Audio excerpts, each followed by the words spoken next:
Hello everyone, welcome to home science classes. Home science classes में आपका स्वागत है। कैसे हैं आप? आशा करती हूँ अच्छे होंगे, खुश होंगे, मस्त होंगे और पढ़ाई कर रहे होंगे। तो आपको पता है कि हमने स्टार्ट किया है हेल्थ साइंस। हेल्थ साइंस में भी हम देख रहे हैं जल के बारे में। इससे पहले हमारी जल की 2 क्लासेस हो चुकी हैं जिसपे हमने जल के बारे में चर्चा किया है कि हमारे शरीर के किस पार्ट में कितना जल पाया जाता है। हमारे जल में शरीर का कुल शरीर के कितने भाग में जल पाया जाता है। जल को प्राप्त करने के साधन हमने बात किए। शरीर में जल के कार्य पर चर्चा किया और जल का उत्सर्जन कैसे होता है हमने इस पर चर्चा किया। कल की क्लास में हमने जल प्राप्ति के साधन देखे थे जो कि जो कि समुद्र सबसे मुख्य था, जिसमें समुद्र से ही वर्षा का जल आ रहा था। वर्षा के जल को हम 2 रूपों में देख रहे थे, एक था बहता हुआ जल, दूसरा है शोषित जल।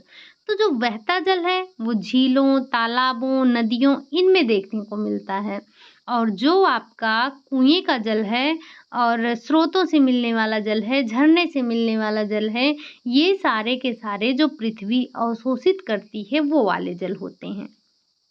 आगे हमने क्या देखा था? शुद्ध जल क्या होता है, शुद्ध जल की विशेषताएं कौन कौन सी होती हैं, कल हमने इस पर भी चर्चा किया था। आगे हमने देखा था अशुद्ध जल क्या है, अशुद्ध जल कहाँ से मतलब किस तरह से हमारा जल अशुद्ध होता है। जल में कौन कौन सी अशुद्धियाँ पाई जाती हैं? तो जल में कौन कौन सी अशुद्धियाँ हैं? 2 पाई जाती हैं। एक तो वो जो हमारे जल में घुल जाती हैं, दूसरी वो जो जल में तैरती रहती हैं। फिर हमने बात किया था कि जल को शुद्ध करने के उपाय। जल को शुद्ध करने के उपाय कौन कौन से थे? तो हमने 3 विधियों के बारे में बात की थी जिसमें था भौतिक, रासायनिक और यांत्रिक। अब भौतिक विधि में क्या आ रहा था? तो भौतिक विधि में आ रहा था उबालना, आशवन विधि आ रहा था और तीसरा था हमारा अल्ट्रावायलेट किरणों के द्वारा, जिसमें से हमने आपको बताया था कि ये अल्ट्रावायलेट और आशवन और ये आपका उबालना, ये तीनों की तीनों विधियां आपसे पूछी जा चुकी हैं। फिर हमने बात किया रासायनिक साधन का। आप लोग सोच रहे होंगे कि ये इतना जल्दी जल्दी क्यों बता रही हैं? भाई हम कल की क्लास को रिकॉल कर रहे हैं। तो जो रासायनिक साधन थे उसमें आपका आ रहा था अवक्षेपक द्वारा। अवक्षेपक यानी कि फिटकरी और निर्मली का प्रयोग कर रहे थे। जीवाणुनाशक पदार्थों के द्वारा, जिसमें आपका आ रहा था लाल दवा, ब्लीचिंग पाउडर, आयोडीन, तूतिया, ओजोन, क्लोरीन, रस कपूर, कार्बोलिक एसिड, चूना। तो ये हमारे रासायनिक आ रहे थे। और लास्ट में हमने बात की थी यांत्रिक विधियों पर। यांत्रिक विधि में सबसे पहले हमने घड़े वाली विधि के बारे में चर्चा किया था। उसके बाद हमने देखा था वाटर फिल्टर और एक्वागार्ड के बारे में बात किया था। तो ये रही हमारे कल की क्लास। जल के बारे में अभी तक जो भी हमने पढ़ा है वो सारी की सारी चीज़ें हमने रिकॉल कर ली है। उम्मीद है कि आपको सारी चीज़ें वापस से समझ आ गई होंगी। तो जिन्होंने भी इसके पहले की क्लास नहीं ली है वो जाकर ले लें। इससे पहले 2 क्लासेस हमारी जल की हो चुकी हैं। आज है हमारा तीसरा क्लास और लास्ट क्लास। लास्ट क्लास यानी कि जो जल के बारे में हम पढ़ रहे हैं ये जल की लास्ट क्लास है। आइए अब हम बात करते हैं थोड़ा सा कठोर जल के बारे में। कठोर जल क्या है? तो थोड़ा सा हम इसके बारे में बात करेंगे। वैसे आपको जल की कठोरता आपको पता है। जल की कठोरता पहले हम बात कर लेते हैं, ये कठोर जल क्या है। तो जब जल में मैग्नीशियम, कैल्शियम, गंधक, खड़िया मिट्टी आदि मिल जाते हैं तो जल कठोर हो जाता है। जल को कठोर करने में किसका किसका योगदान होता है? तो जल को कठोर करने में मैग्नीशियम, कैल्शियम, गंधक, खड़िया मिट्टी इन सभी का भरपूर योगदान होता है हमारे जल को कठोर बनाने में। कठोर जल जो होता है वो क्या होता है? तो कठोर जल नहाने, खाना पकाने, बर्तन, वस्त्र आदि को धोने के लिए उपयोग नहीं किया जाता है। विशेषता क्या है? तो कठोर जल में साबुन घोलने पर झाग नहीं देता है। अब आपको पता अच्छा आप इसका प्रैक्टिकल भी कर सकते हैं। जैसे जैसे आप जाइए एक बर्तन में साफ पानी ले लीजिए और बाहर से जाकर मिट्टी मिला लीजिए। अब मिट्टी मिलाने के बाद उसमें आप कोई भी डिटर्जेंट डालिए या फिर आप उसमें कोई भी साबुन ले जाके घोलिए, वो झाग नहीं देगा। कि देगा? कभी जब अगर आपके पास या घर में छोटे बच्चे होंगे, तो आपने देखा होगा जब बच्चे बिल्कुल कपड़ा गंदा कर लिए हों, खूब खेले हों, बिल्कुल छोटा-सा बच्चा हो और उसके कपड़े बहुत गंदे हों, तो आप क्या करेंगे? पहले पानी डालेंगे, उसमें डिटर्जेंट डालेंगे, झाग देगा। लेकिन जैसे ही आप उसमें कपड़ा डालेंगे, झाग क्या हो जाएगा? समाप्त हो जाएगा। क्यों होता है? क्योंकि हमारा जल जो है वो उसमें वो कठोरता के कारण हो जाता है। ठीक?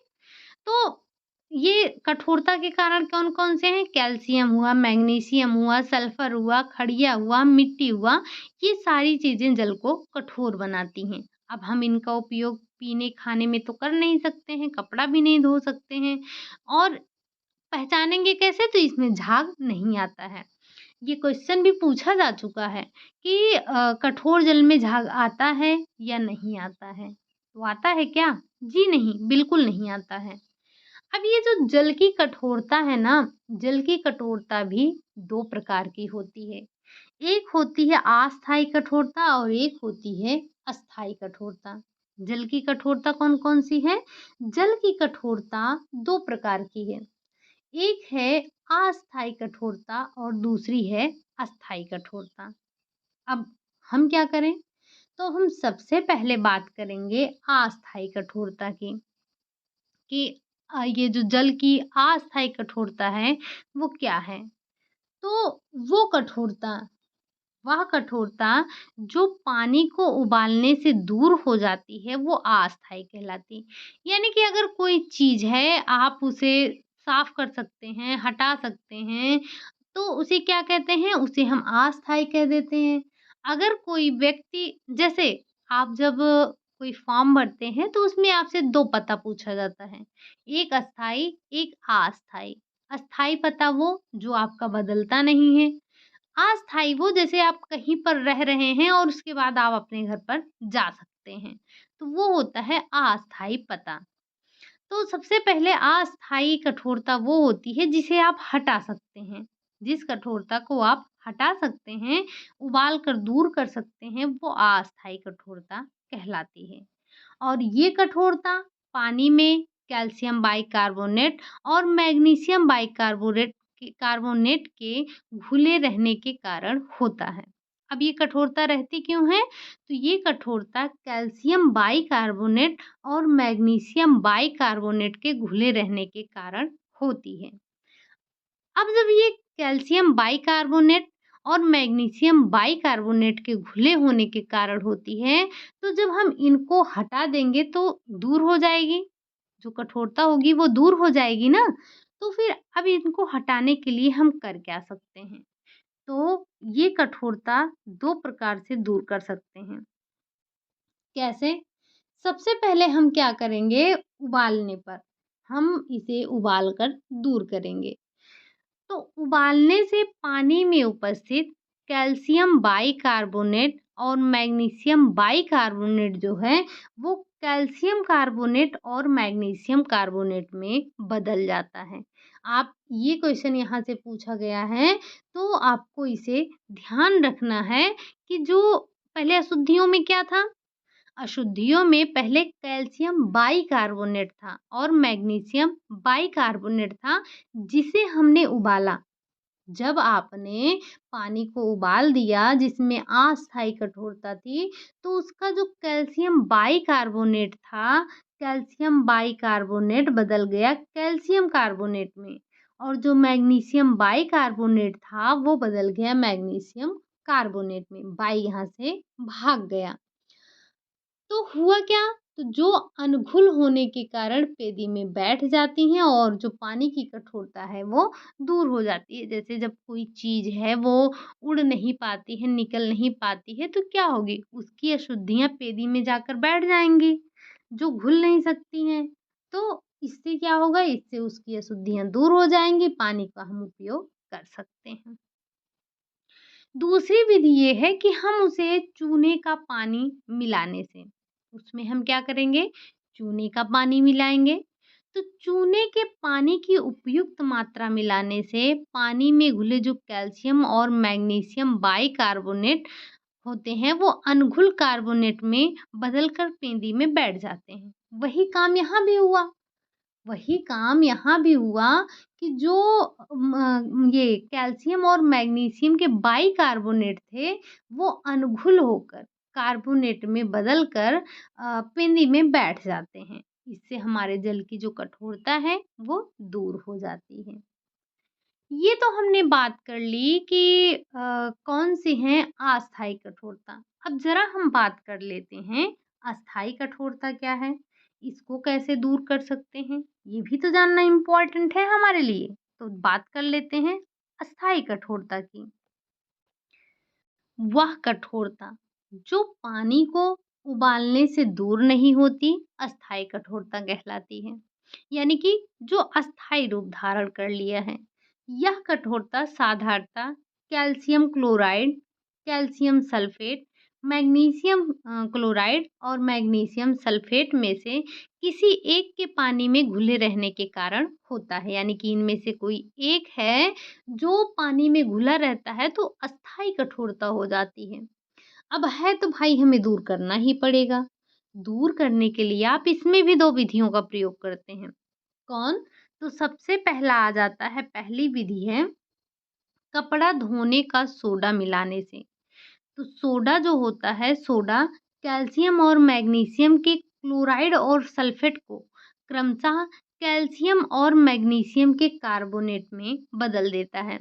वहाँ पर हम बाइकार्बोनेट को कार्बोनेट में बदल रहे थे और यहाँ पर हम इसके जो क्लोराइड हैं और जो सल्फेट हैं, इनके कैल्शियम और मैग्नीशियम के क्लोराइड और सल्फेट हैं, इनको कैल्शियम कार्बोनेट और मैग्नीशियम कार्बोनेट, यहाँ पूर्ण रूप ये होगा कि कैल्शियम कार्बोनेट और मैग्नीशियम कार्बोनेट में बदल देता है।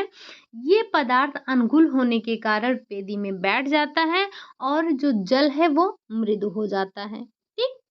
अब हम बात कर लेते हैं दूसरी विधि कौन-सी है? ज़रा इन विधियों को ध्यान से पढ़िएगा, नहीं तो ये खिचड़ी बन जाएँगी। कहाँ बाइकार्बोनेट था, कहाँ कार्बोनेट था, अस्थाई में पढ़ा था या फिर अस्थाई में पढ़ा था। अगर पेन और नोटबुक लेकर बैठे हैं, तो ज़रा एक बार अपने उँगलियों को तकलीफ़ देते हुए इन चीज़ों को आप नोट कर लीजिएगा। बाकी जो पीडीएफ ले रहे हैं, तो उनकी तो बात ही कुछ और है। वो भाई नहीं नोट करेंगे, हम ज़बरदस्ती थोड़ी ना कर सकते हैं।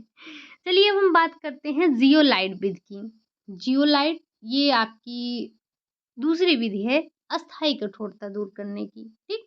2 विधि हमने देखा था अस्थायी कठोरता के लिए, अब 2 ही विधि देखेंगे अस्थायी कठोरता के लिए। तो इस विधि में दोनों प्रकार की कठोरता को दूर किया जाता है, दोनों यानी कि अस्थायी और अस्थायी। जियोलाइट सोडियम व एल्यूमीनियम सिलिकेट होते हैं, जो मधुमक्खी के छत्ते के समान रेतीला कण होता है। इसे सोडियम परम्यूटेट भी कहते हैं। नाम ध्यान रखिएगा कि जियोलाइट को और किस नाम से जानते हैं? तो जियोलाइट को हम परम्यूटेट विधि भी कहते हैं। ये कठोर जल को सोडियम जियोलाइट से होकर प्रवाहित करते हैं, तो कैल्शियम और मैग्नीशियम के क्लोराइड्स, सल्फेट और बाइकार्बोनेट्स कैल्शियम और मैग्नीशियम जियोलाइट में बदल जाते हैं। ठीक? क्या करते हैं हम? जब हम जल को सोडियम जियोलाइट से प्रवाहित करते हैं, तो कैल्शियम और मैग्नीशियम के जो क्लोराइड, सल्फेट और बाइकार्बोनेट कैल्शियम और मैग्नीशियम जियोलाइट में बदल देते हैं। अब sodium ion sodium ion sulphate व क्लोराइड आयन के साथ सोडियम क्लोराइड और सोडियम सल्फेट बनाता है, जो कि स्वतः ही अपने आप जल से पृथक हो जाता है। कुछ समय बाद क्या होता है, ये जो जियोलाइट है, जियोलाइट क्षीण हो जाता है, जिससे क्रिया रुक जाती है और 10% सोडियम का घोल, सोडियम क्लोराइड का घोल मिला देते हैं, जिससे जियोलाइट पुनः काम करने लगता है। अब ये उपकरण कैसे होता है, ये नहीं पूछा जाएगा, इसीलिए मैंने नोट डाउन नहीं किया। थोड़ा-सा समझ लेते हैं। तो ये एक बेलनाकार टंकी के समान उपकरण होता है, जिसमें रेत और जो कंक्रीट हैं के बीच परम्यूटेड की परत बिछी होती है। जब कठोर जल इसके ऊपर डाला जाता है, तो वो रेत से छनकर परम्यूटेड के संपर्क में आता है और उस परम्यूटेड को पार करके कंक्रीट के नीचे मृदु जल एकत्रित हो जाता है। ठीक?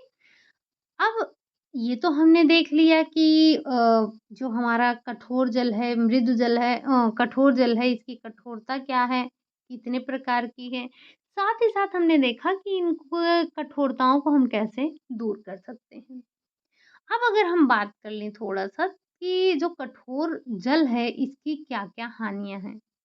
तो कठोर जल पीने के लिए हानिकारक होता है। इससे जो आपका पाचन तंत्र होता है, वो आपका प्रभावित होता है, हानि पहुँचता है। दूसरा है, कपड़ा धोने के लिए ये अच्छा नहीं होता है, क्योंकि इससे साबुन में झाग नहीं आता है। अच्छा, अगर झाग नहीं आएगा तो कपड़ा साफ नहीं होता है। अगला अगली हानि जो हो सकती है, वो है इंजनों और फैक्ट्रियों के बॉयलरों में कठोर पानी प्रयोग लाने से जो बॉयलरों के अंदर की दीवारें हैं, दीवारों पर चारों ओर एक सफ़ेद पानी सा जम जाता है। एक सफ़ेद क्या होता है, एक सफ़ेद वहाँ पर पानी सा जम जाता है, जिसके कारण इसमें पानी देर से गर्म होता है और इस प्रकार ईंधन का भी व्यय होता है, अपव्यय होता है, यानी कि उसका मिसयूज़ होता है। मिसयूज़ नहीं कह सकते हैं, मतलब वो बेकार होता है, हमारा जो ईंधन होता है उसका जो है गलत व्यय होता है। अब ये तो हमने देख लिया क्या, सॉरी, कठोर जल। अब कठोर जल की बात की है, थोड़ा मृदु जल के बारे में भी बात कर लें, वरना वो तो नाराज़ ही हो जाएगा। तो मृदु जल क्या कहता है? मृदु जल हम किसे कहेंगे? जो जल जो जल पीने में मीठा व स्वादिष्ट तथा हल्का हो, उसे मृदु जल कहते हैं। अब शुद्ध मृदु जल को शुद्ध जल की संज्ञा दी गई है। यानी कि अगर आपसे पूछा जाए कि शुद्ध जल क्या है, तो मृदु जल को ही हम शुद्ध जल कहते हैं। अब मृदु जल से भोजन भली भांति गल पक जाता है। मृदु जल से कपड़े अच्छी तरह साफ हो जाते हैं। इसमें झाग भी खूब आता है। ये सुपाच्य होता है, हल्का होता है, पीने के योग्य शुद्ध जल होता है। यानी कि सारी विशेषताएं तो हम इसी में ही ढकेल दिए हैं। तो मृदु जल क्या है? मृदु जल पीने में मीठा, स्वादिष्ट, हल्का होता है। इसे हमने शुद्ध जल की संज्ञा दी। इससे भोजन जल्दी पकता है, पचता भी है, हमारे पाचन तंत्र अच्छे से काम करते हैं। ये पीने योग्य होता है, शुद्ध होता है, हल्का होता है, सब कुछ होता है। यानी कि शुद्ध जल ही हमारा शुद्ध जल है। तो शुद्ध जल पीने योग्य होता है, लेकिन अशुद्ध जल का सेवन नहीं करना चाहिए। अब जब हम ये देख ही रहे हैं, तो ज़रा हम ये चर्चा कर लें कि शुद्ध जल और अशुद्ध जल में क्या डिफ़रेंस है? क्या अंतर होता है दोनों में? ज़रा एक बार देख लेते हैं। तो मुझे आ रही थी थोड़ी-सी आलस से, इसीलिए मैंने इसको टाइप नहीं किया। मैंने इसको बस यहीं पर उठाकर ऐसे ही चिपका दिया। तो थोड़ी-सी तकलीफ़ आप भी अपनी आँखों को दीजिए और हम इसे करते हैं थोड़ा-सा ज़ूम। ज़ूम कर लेंगे ताकि हमें आसानी से चीज़ें दिख सकें, ठीक? उम्मीद है कि आपको अभी चीज़ें बिल्कुल साफ़ दिख रही होंगी। दिख रही हैं? मुझे लगता है अब आपको चीज़ें बिल्कुल साफ दिखाई दे रही होंगी। हम बिल्कुल सही देख पा रहे हैं, ठीक? तो चलिए हम बात कर लेते हैं अब शुद्ध जल और अशुद्ध जल की।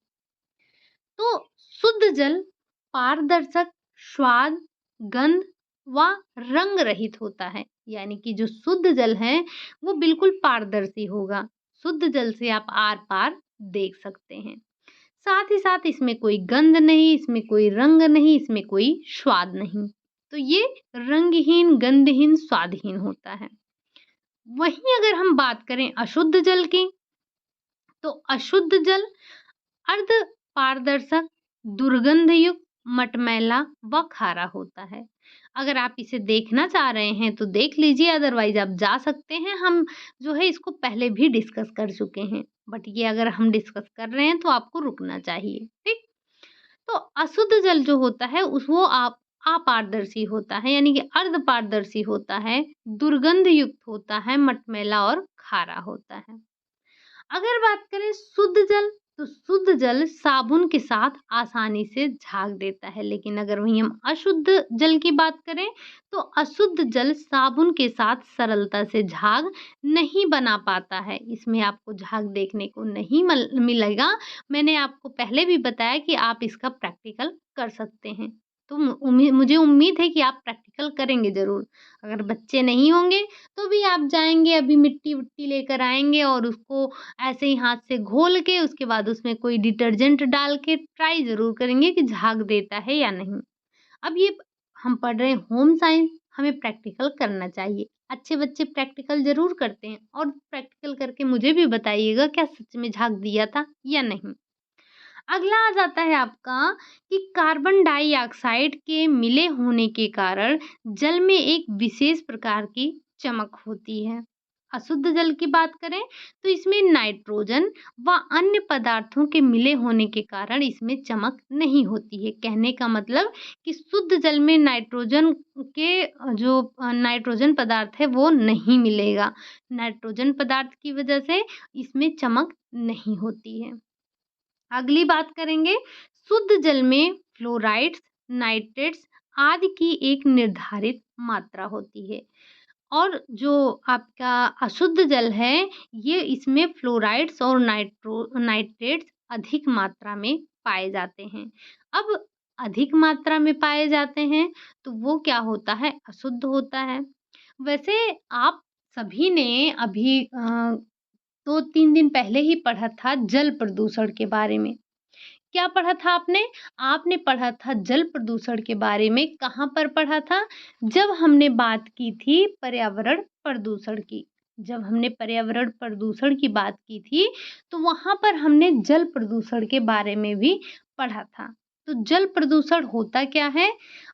जल प्रदूषण वो होता है जिसे जल में अनेक प्रकार के खनिज लवण, कार्बनिक हो गए, अकार्बनिक पदार्थ हो गए, गैस हो गए, ये सब एक निश्चित अनुपात में होते हैं। अगर इनका जो अनुपात होता है वो गड़बड़ हो जाता है, बिगड़ जाता है, तो जल प्रदूषण होता है। वही यहाँ पर हो रहा है कि जब फ्लोराइड्स और नाइट्रेट्स की अधिक मात्रा होती है, यहाँ पर अनुपात सही था, तो जल क्या था? शुद्ध था। लेकिन अगर हम बात करें यहाँ पर, तो यहाँ पर यानी कि अशुद्ध जल में ये जो फ्लोराइड और नाइट्रेट था, ये अधिक मात्रा में थे। तो हम ये भी तो कह सकते हैं कि ये जल प्रदूषण है, ठीक? अगला है शुद्ध जल दूषित नहीं होता है। वहीं अगर हम बात करें अशुद्ध जल, तो अशुद्ध जल में विभिन्न प्रकार के दूषित पदार्थ मिलते हैं और जब दूषित पदार्थ मिलते हैं तो वही क्या कहलाता है? जल प्रदूषण कहलाता है। अब जल प्रदूषण के कारण हमने देखे थे जैसे वाहित मल था, घरेलू अपमार्जक था और औद्योगिक अपशिष्ट थे, कीटनाशक पदार्थ थे, रेडियोधर्मी पदार्थ के बारे में हमने चर्चा किया था। साथ ही साथ हमने जो दूषित जल के प्रभाव देखे थे, वो उससे मानव स्वास्थ्य खराब हो रहा था। जब हम ये दूषित जल पिएँगे, जो आपका दूषित जल है, जब हम दूषित जल को पिएँगे, तो ये हमारे स्वास्थ्य पर हानिकारक प्रभाव तो डालेंगे ही, हमें तमाम प्रकार के जल जनित रोग हो जाएँगे, जैसे टाइफाइड हो गया, पीलिया हो गया और पेचिस हो गया, डायरिया हो गया, ये तमाम प्रकार के रोग फिर हमें होने लगते हैं। साथ ही साथ अशुद्ध जल से जो जलीय जीव थे वो भी उनको भी हानि पहुँच रही थी। फसल हमारे जो हैं वो क्षति पहुँच रहा था। तो हमने क्या देखा था कि ये सारे के सारे जल प्रदूषण के कारण थे। अब ये तो हमने देखा कि शुद्ध जल और अशुद्ध जल क्या होता है। यानी कि शुद्ध जल और अशुद्ध जल में हमने डिफरेंस देख लिया। अब हम थोड़ी-सी चर्चा करेंगे मृदु जल। अभी-अभी तो हमने पढ़ा मृदु जल और कठोर जल के बारे में, तो अब इन दोनों में भी डिफरेंस देखना चाहिए। वैसे हमने देखा कि मृदु जल क्या था, तो जो जल पीने में स्वादिष्ट लगे, मीठा लगे वही क्या है? मृदु जल है। कठोर जल क्या था? तो जब जल में मैग्नीशियम, कैल्शियम, गंधक, खड़िया, मिट्टी ये सारी चीज़ें मिल रही थी तो वो कठोर जल थी। अब दोनों को ज़रा हम एक बार कंपेयर करते हैं कि क्या दोनों में अंतर है। दोनों के बीच कंपेयर नहीं हम देख लेते हैं डिफ़रेंस क्या है दोनों में, ठीक? तो थोड़ा-सा मुझे आलस आया था, मैंने अपनी उँगलियों को तकलीफ़ नहीं दी, जैसे आप नहीं देना चाहते हैं तो मैंने इसको भी उठाकर यहाँ पर चिपका दिया था। लेकिन उम्मीद कर रही हूँ कि आपको चीज़ें अच्छे से दिख रही होंगी, ठीक? शायद से आप सारी चीज़ों को बिना कट हुए देख पा रहे होंगे। मैं थोड़ा-सा इसको थोड़ा-सा छोटा कर दूँ ताकि चीज़ें आपको आसानी से दिख सकें, कुछ भी कटे ना। कुछ भी कटना-छँटना नहीं चाहिए, ठीक? तो थोड़ा-सा हम बस शायद सही दिख रहा है। अब हम बात कर लेते हैं मृदु एवं कठोर जल की। अगर आपको ये यहाँ पर सही से नहीं दिख पा रहा है, तो आप टेलीग्राम जॉइन कर लीजिए। मैं वहाँ पर ये पीडीएफ आपको भेज दूँगी। आप वहाँ से नोट डाउन कर सकते हैं, ठीक? बस मैं यही भेजूँगी, ये उम्मीद मत कीजिएगा कि जो पूरा नोट्स बना है मैं वो आपको भेजूँगी। बस ये जो मैंने बुक का लगाया है, जो आपको देखने में शायद से तकलीफ़ दे रहा होगा, बस वही हम वहाँ पर भेजेंगे।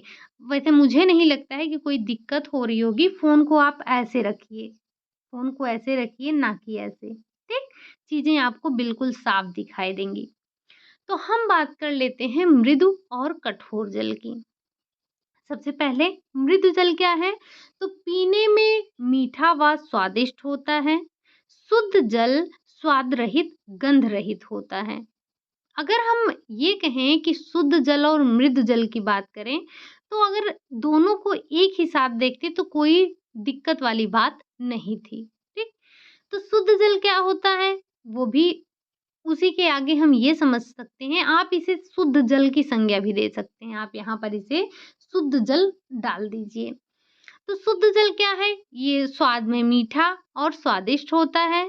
शुद्ध जल स्वाद रहित, गंध रहित होता है, ठीक? अगला है सुपाच्य। यहाँ बात करते हैं तो पीने में खारा व भारी होता है।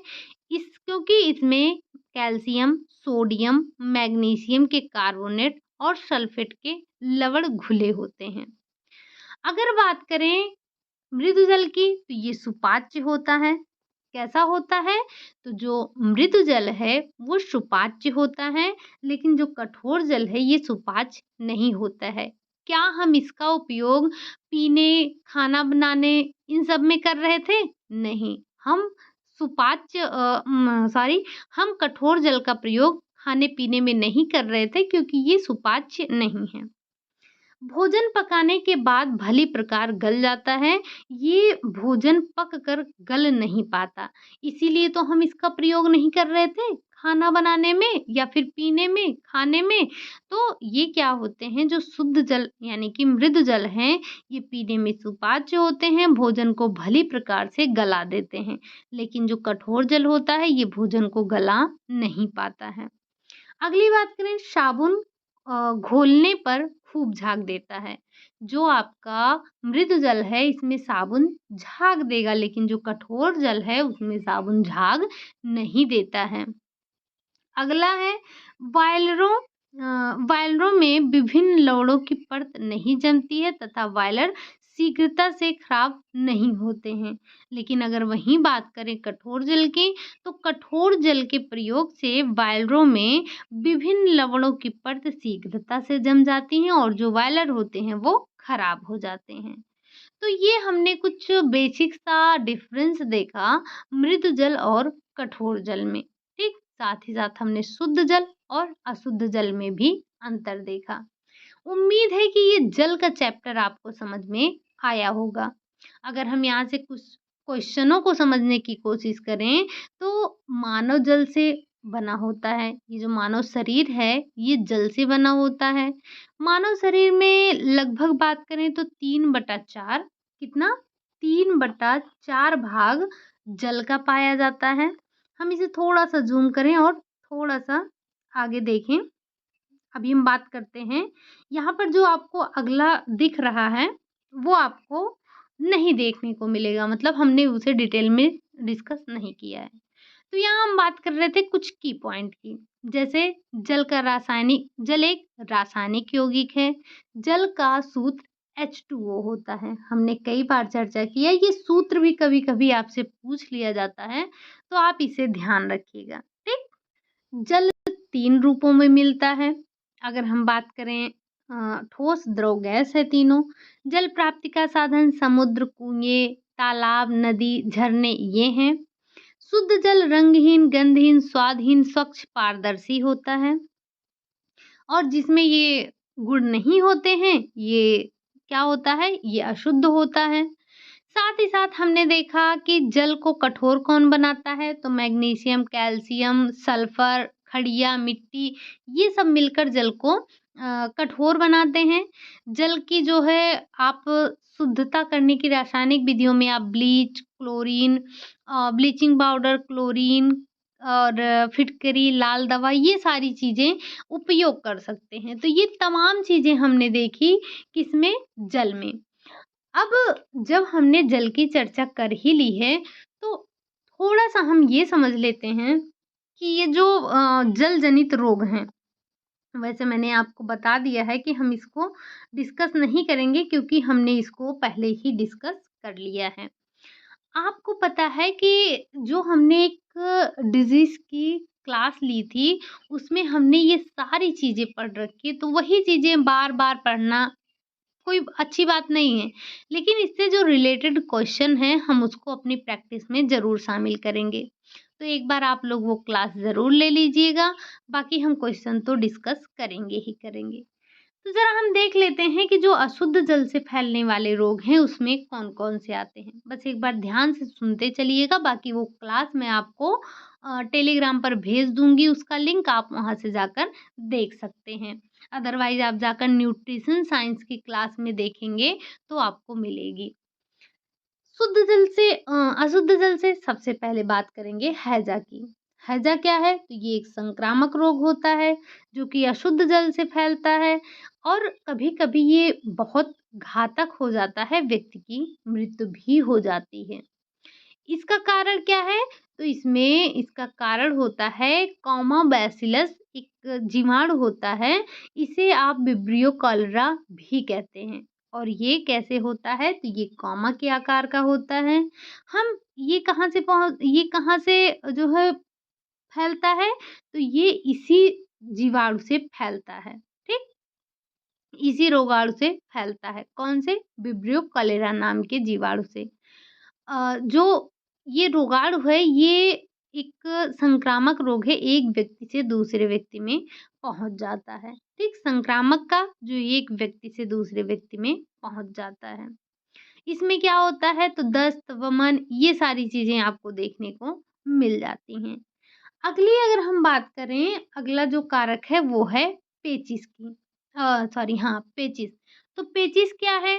पेचिस भी एक जैसे मतलब पेचिस या हम कह सकते हैं कि जल से फैलने वाला एक साधारण संक्रामक रोग है, जो कि जिससे रोगी के पेटों में ऐंठन होती है, बार-बार दस्त जाना, ये सारी चीज़ें होती हैं। पेचिस के 2 प्रकार होते हैं। एक होता है एमीबिक और दूसरा होता है बैसिलस। एमीबिक क्या है? एमीबिक एक रोगाणु का नाम है और जो है ये दूसरा वाला बैसिलस भी एक रोगाणु का नाम है। तो इन दोनों रोगाणुओं से ही व्यक्ति में पेचिस की जो समस्या है वो उत्पन्न होती है। अगला है अतिसार। अतिसार की अगर हम बात करें तो ये भी वही अशुद्ध जल से, भोजन से, दूषित भोजन करने से फैलता है, छोटे बच्चों में ज़्यादा होता है और प्रायः ये रोग आपको वर्षा ऋतु में देखने को मिलता है। और अगर हम बात करें लास्ट में टाइफाइड की, तो टाइफाइड ये सारे रोग हम पढ़ चुके हैं। टाइफाइड भी किस में फैलता है? तो लोगों में ये फैलने वाला एक रोग होता है, मतलब ये संक्रामक रोग होता है, ठीक? टाइफाइड भी एक क्या होता है? टाइफाइड भी एक संक्रामक रोग होता है। अगर हम बात करें अब जो अशुद्ध वायु से फैलने वाले रोग हैं, कौन-कौन से हैं? वैसे मैंने आपसे एक दिन बोला था कि आप एक बार जो है, जो भी जल जनित रोग हैं और जो आपके वायु जनित रोग हैं, जो कि अशुद्ध वायु जनित रोग हैं, उनके बारे में आपको कमेंट करके बताना है। कम से कम 2-2 रोगों के बारे में बताना है। तो ये सारे के सारे रोग हम पढ़ चुके हैं, बस आपको सुन लेना है और जाके पढ़ लेना है, यहाँ से रिलेटेड हम क्वेश्चन करेंगे, ठीक? तो सबसे पहले हम बात कर लेते हैं चेचक की। चेचक क्या होता है? तो ये चिकन पॉक्स जिसे हम चेचक कहते हैं, ये क्या होता है? ये वेरियोला वायरस के कारण होता है। ये भी एक प्रकार का एक पहले तो ये काफ़ी होता था, अभी इसकी कुछ कमी हो गई है, ठीक? और इसमें क्या होता है, व्यक्ति के तेज़ बुखार होता है, सिर दर्द होता है, पीठ में बुखार होता है और आँखें लाल हो जाती हैं। एक इसमें जो बुखार होता है वो काफ़ी ज़्यादा होता है, ठीक?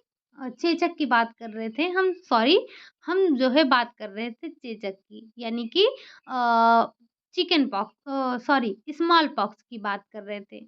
और वहीं हम चिकन पॉक्स की बात करें तो ये भी एक इसमें भी क्या होता है, इसमें वही दाने वगैरह पड़ जाते हैं और ये भी एक वायरस से ही होने वाला रोग होता है। बात करें हम अगर खसरा की, तो खसरा के बारे में भी हमने पढ़ा है।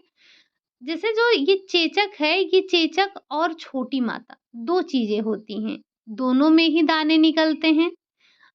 जो चेचक है, इसमें तेज़ बुखार होता है और जो छोटी माता हैं, इसमें बुखार तो होता है, लेकिन इसमें सॉरी, इसमें बुखार नहीं होता है। लेकिन जो चेचक है, उसमें तीव्र बुखार होता है, तीव्र बुखार होता है और दाने इसमें भी पड़ते हैं, दाने उसमें भी पड़ते हैं।